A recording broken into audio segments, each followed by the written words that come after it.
স্বজনদেরকে নামাজের হুকুম করত, নামাজের এবং যাকাতের নির্দেশ দিতেন হযরত ইসমাঈল আলাইহিস সালাম। আর তিনি ছিলেন বিশেষ মর্যাদার অধিকারী। মূসা আলাইহিস সালাম এবং তার কওমকে আল্লাহ পাক এই অর্ডার দিয়েছিলেন। মূসা আলাইহিস সালাম বলেছিলেন, আয় আল্লাহ, আমার কওমকে যেন তুমি গজব দিও না, তাদেরকে তুমি শাস্তি দিও না।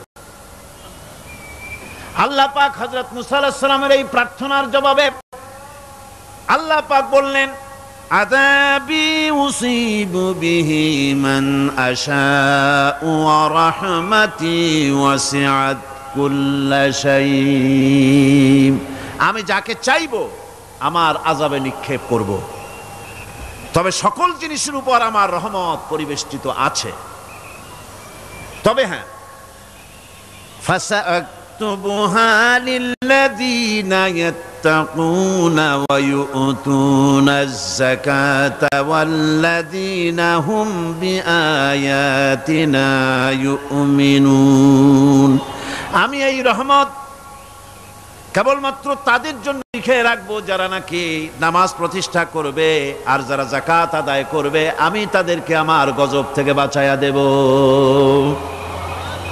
যাকাত যারা আদায় করবে আমি তাদেরকে আমার শাস্তি থেকে, গজব থেকে রক্ষা করব। রাসূল করিম সাল্লাল্লাহু আলাইহি সাল্লামের পূর্বে শেষ নবী হচ্ছেন হযরত ঈসা আলাইহিস সালাম। তাকেও আল্লাহ পাক এই অর্ডারই করেছেন। কোরআনে কারিমে বলা হচ্ছে, ওয়াজআলানি মুবারাকান আইনামা কুনতু ওয়া আওসানি বিসসালাতি ওয়াজ যাকাতি মা দুমতু হাইয়া।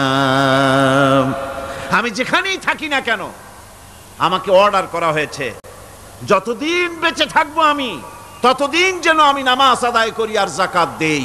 ঈসা আলাইহিস সালাম বলছেন, আল্লাহ পাক আমার উপরে এই নির্দেশ করেছেন, আমি যেখানেই থাকি আর যতদিন বাঁচি আমাকে নামাজ আর যাকাত এই দুটি জিনিস সম্পর্কে আল্লাহ পাক আমাকে আদেশ করেছেন।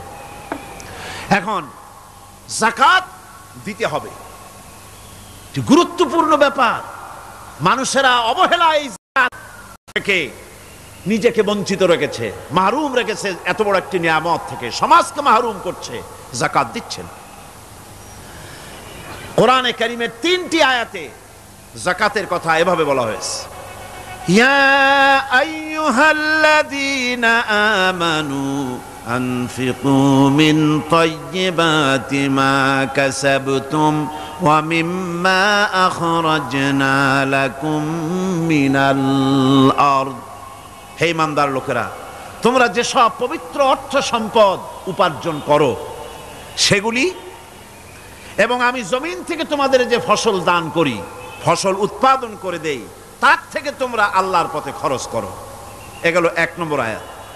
2 নম্বর, প্রথম আয়াত বলা হয়েছে সূরা বাকারায়, আর সূরা আনআমে বলা হচ্ছে, কুলু মিন সামারিহি ইযা আসমারা ওয়া আতু হাক্কাহু ইয়াওমা হাসাদিহি। তার উৎপাদিত ফল ফসল তোমরা খাও, আর ফসলের একটি অংশ ফসল কাটার দিনেই আল্লাহর হকটা, আল্লাহর অধিকারটা আদায় করে দাও। যেদিন তোমরা ফসল কাটবে সেদিনই এই অধিকারটা আদায় করে দাও। এই যে একটা ফরজ, এই ফরজটা মুসলমানেরা বেমালুম ভুলে গিয়েছে। ফসলের যাকাত তারা দেয় না। ফসলের যাকাতকে বলা হয় ওশর।